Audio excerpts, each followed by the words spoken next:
What happened to humans during the 300 years after Caesar? During the trailer of Kingdom of the Planet of the Apes movie, we could see a rather familiar scene. Humans were being chased like animals, something that reminds us of the first movies of the saga, where humans ran like savages through the world and didn't have the ability to speak. In the last movie we saw of this timeline, War for the Planet of the Apes, we saw how humanity began to lose control in the world. The pandemic was beginning to tip the balance, and human extinction was approaching. But how did the collapse of humanity come to pass? And what happened between the last Caesar movie and Kingdom of the Planet of the Apes to make humans so different from what they were in the past?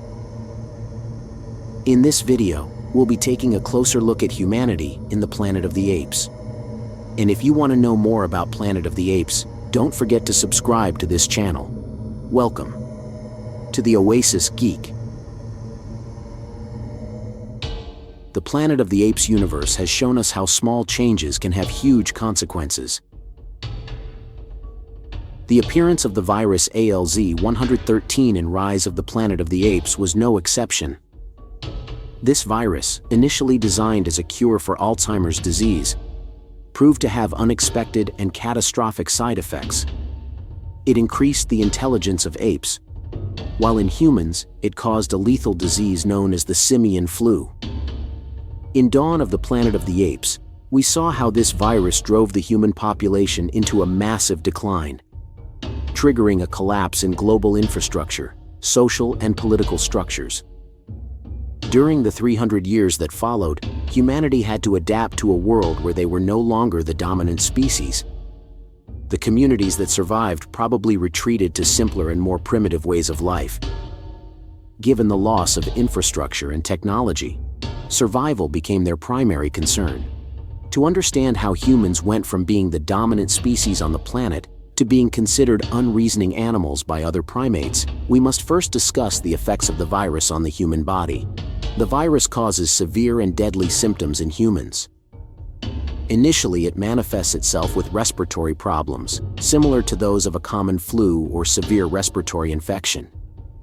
However, its origin as a treatment for Alzheimer's disease means that it also causes significant neurological effects in humans, including confusion, behavioral changes, and loss of cognitive abilities. This virus is extremely contagious, facilitating rapid transmission between people. In addition, simian flu damages the DNA, causing lasting effects in future generations. Descendants of survivors inherit impaired cognitive ability.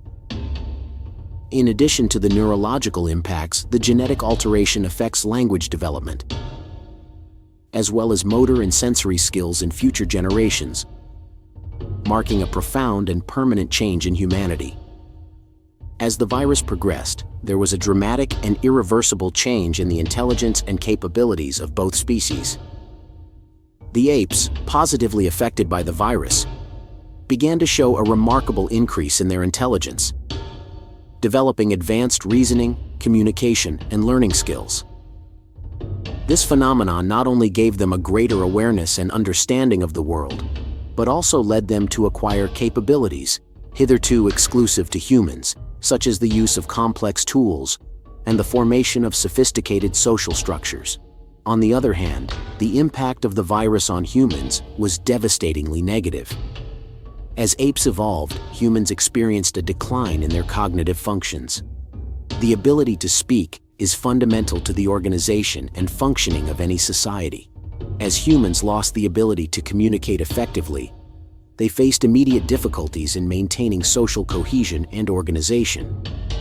Complex instructions, long-term planning, and the maintenance of complex social structures became impossible. Governmental structures and institutions, which require complex communication and reasoning, began to crumble.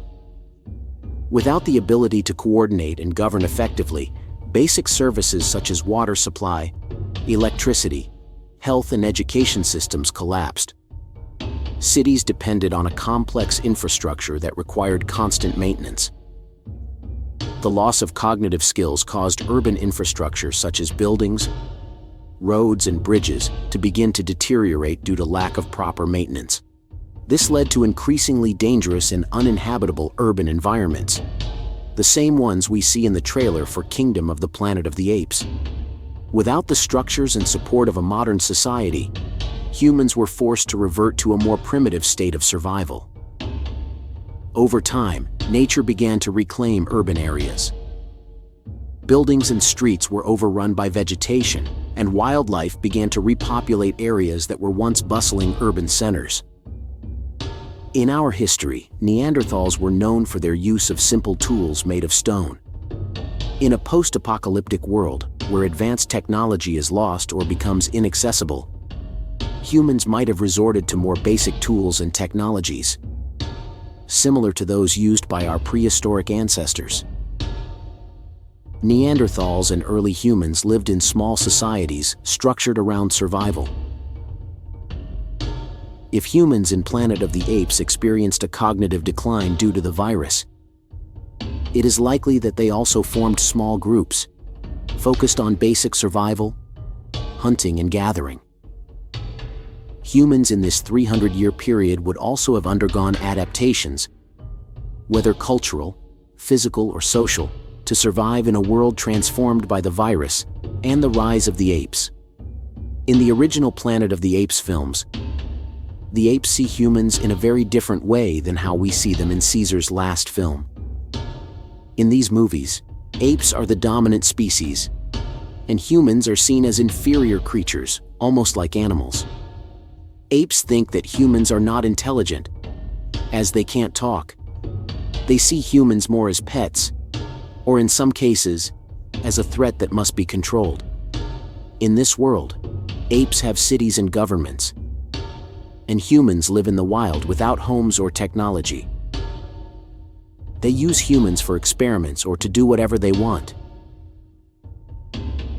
In the trailer for the new movie, we can see how the apes are treating humans the same way they treated them in the original movies.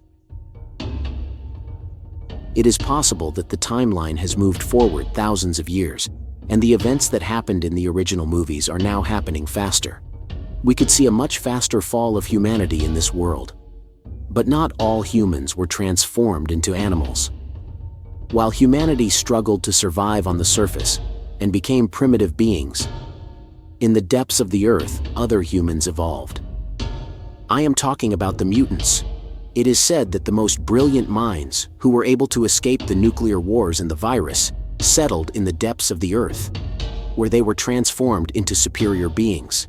Here, a nuclear bomb damaged their DNA and gave them mental powers. But their isolation from the rest of humanity made them paranoid and delusional.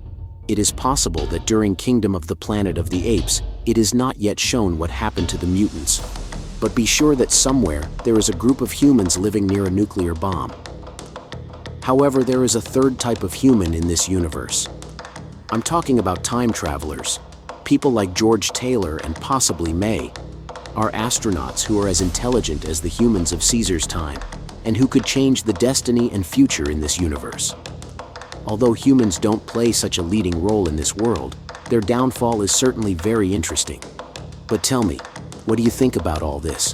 What other aspect of the Planet of the Apes universe would you like us to talk about?